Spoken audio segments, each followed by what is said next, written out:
parable of the workers in the vineyard. For the kingdom of heaven is like a landowner who went out early in the morning to hire workers for his vineyard. He agreed to pay them a denarius for the day and sent them into his vineyard. About 9 in the morning he went out and saw others standing in the marketplace doing nothing. He told them, "You also go and work in my vineyard, and I will pay you whatever is right." So they went.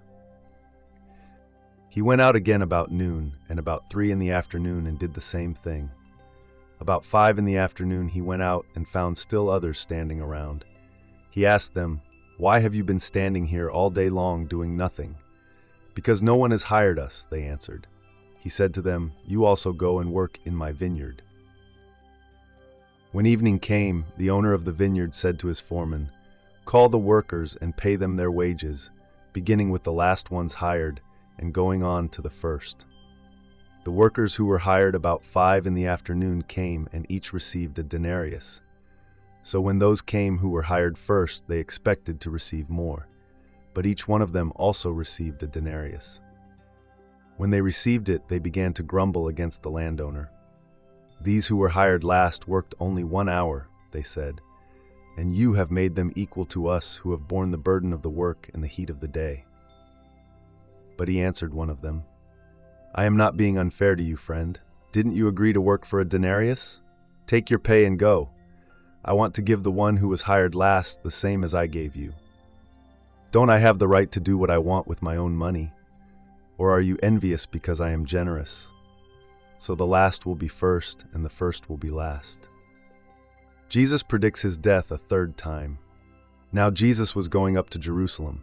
On the way he took the 12 aside and said to them, "We are going up to Jerusalem, and the Son of Man will be delivered over to the chief priests and the teachers of the law. They will condemn him to death and will hand him over to the Gentiles to be mocked and flogged and crucified. On the third day he will be raised to life." A mother's request.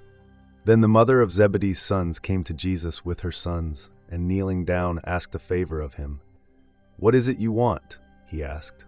She said, "Grant that one of these 2 sons of mine may sit at your right and the other at your left in your kingdom." "You don't know what you are asking," Jesus said to them. "Can you drink the cup I'm going to drink?" "We can," they answered. Jesus said to them, "You will indeed drink from my cup, but to sit at my right or left is not for me to grant. These places belong to those for whom they have been prepared by my Father." When the 10 heard about this, they were indignant with the 2 brothers. Jesus called them together and said, "You know that the rulers of the Gentiles lord it over them, and their high officials exercise authority over them. Not so with you.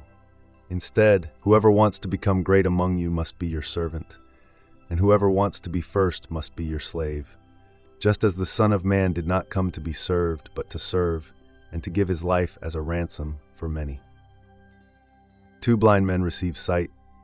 As Jesus and his disciples were leaving Jericho, a large crowd followed him. 2 blind men were sitting by the roadside, and when they heard that Jesus was going by, they shouted, "Lord, Son of David, have mercy on us." The crowd rebuked them and told them to be quiet, but they shouted all the louder, "Lord, Son of David, have mercy on us." Jesus stopped and called them. "What do you want me to do for you?" he asked. "Lord," they answered, "we want our sight." Jesus had compassion on them and touched their eyes. Immediately they received their sight and followed him.